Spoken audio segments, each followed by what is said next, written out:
สบายดีพี่น้องงามมือแรงเด้อโอเคลูกเดี๋ยวแม่เสียนะให้ไ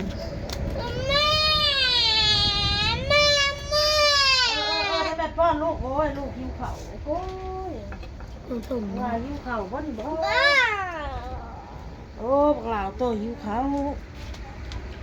สบายดีพี่น้องมาเด้อพี่น้องเด้ออันนี้น้ำไอเผ็ดเป็นซื้อเป็นดูดกินแล้วเป็นลืมบอกเรื่องอะไรเรื่องเป็นปะบอกเดี๋ยวเอาโต๊ะกินต่อสบายดีได้ลูกเต่าข้าวปิ้งปลาทูพี่น้องหนึ่งตั้มทำไมชมเราเราลูกไหนรูป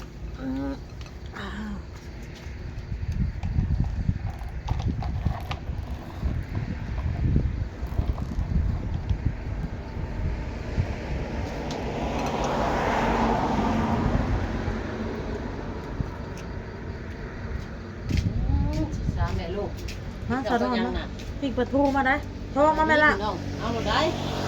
แล้วออโต้บ้าตัวใครบอกออโต้แซ่บนะดูดโอ้ยจับอะไรได้เปิดกำลังกินข้าวด้มาลูกมากินข้าวไว้มาในแถวนอดพาไปเบิ่งรถจกเนาะเดี๋ยวก็เนาะมันทำมื้อนี้มันหนาวเด้อพี่น้องเด้ออยู่เด้อบ่ได้กับใครนะอ้นบ่ได้ดอกหนาวแห้งไปว่าเขาก็แม่ขนมเขาโขกไปแล้วอันนั้นมาสร้างกันเด้อเนาะในห้องนึงเลยก็ไปในห้องนึงอดเลยแล้วก็เอาจะพวกก็ได้ดีเนาะ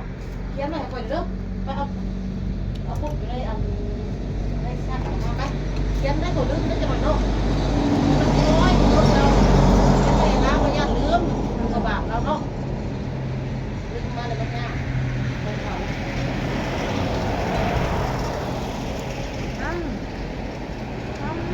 เข่าลูก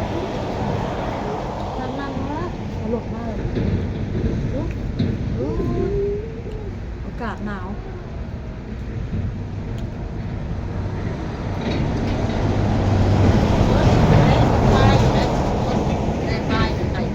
เขายังที่ที่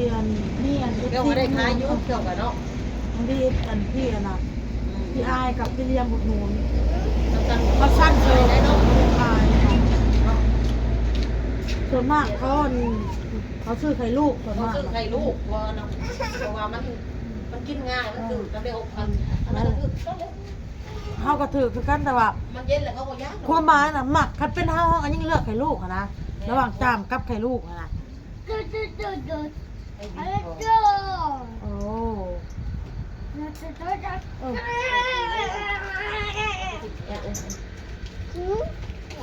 หนังลูกตู้จ้า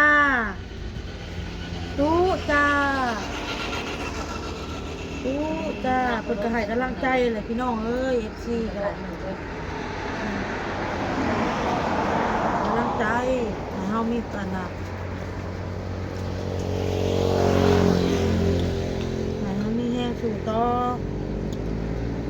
ขาดสายได้ขายอันนั้นพอได้ทุกคนลงได้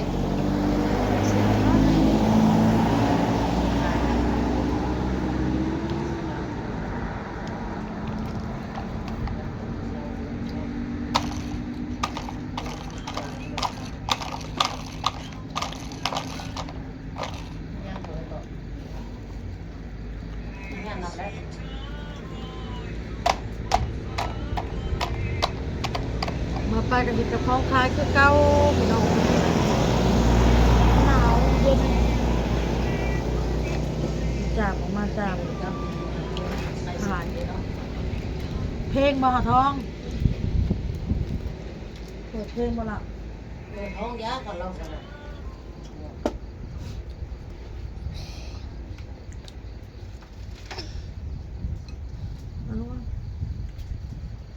ทูปิ้งปลาทูสรุปกินเชียปลาทูโลหนึ่งมาไว้พี่น้อง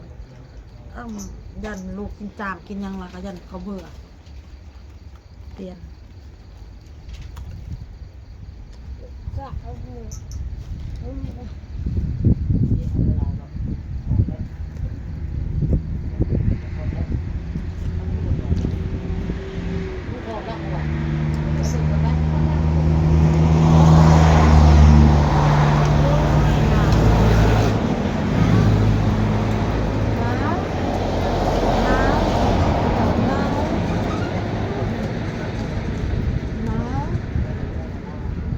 ย็นจะจ่อยลูกกันละ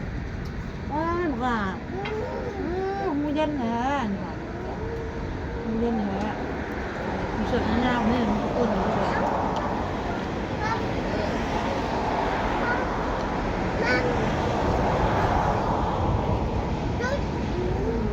เราอ้ำเนี่ยอ้ำ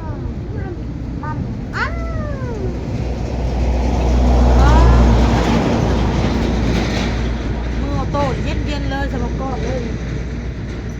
ได้แล้วกินข้าวเนี่ยเก็บเครื่องของข้าวมันหนาวมันเย็นนี่โอ้ย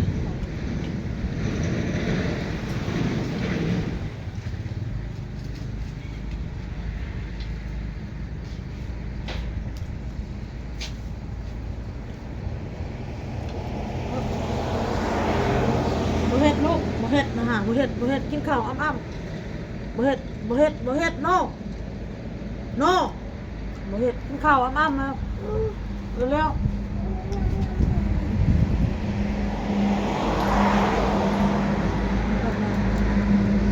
เฮ็ดไปเลยบอกมือนี่เย็นนี่เย็นจะเด้อเอ้ย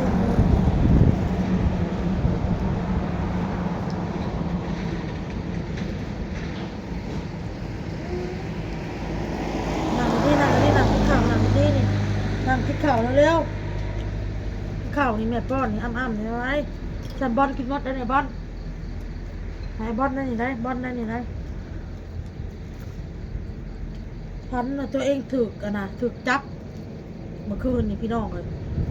พันพอถึกจับถึกใส่กระลับมือว่ะจะติดคุก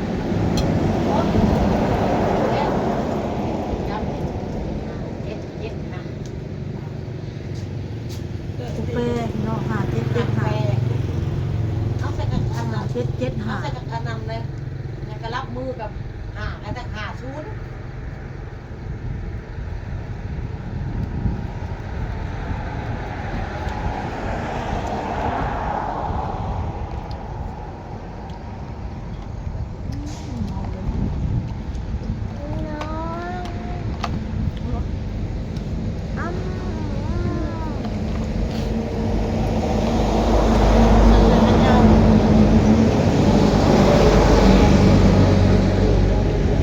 กายทางวัน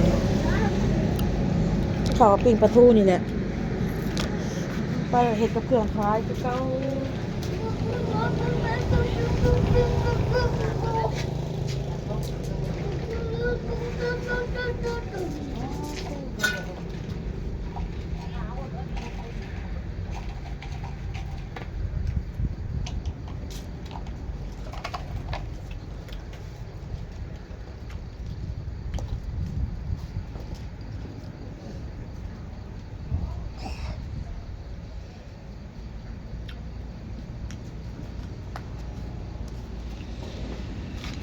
ลูกนี่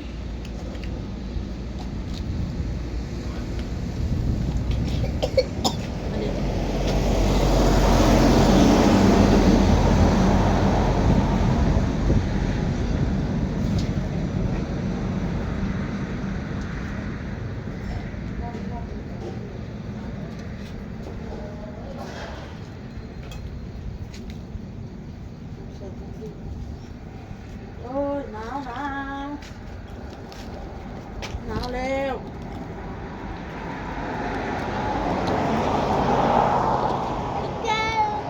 เก็บของพี่น้องมันหนาวลูกกาหูเย็นจะจ่อยมือเย็นจะจ่อยอยู่ลูกนะไปกินลูกไปกินแล้วเก็บของขอบโซนเลยหนาว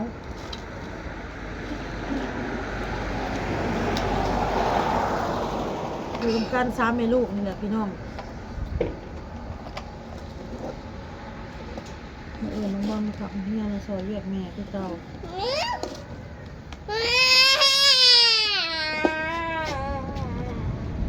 ได้รถมาหรือว่าเอาพี่น้องคลิปนี้ก็ลาไปก่อนเด้อขอบคุณ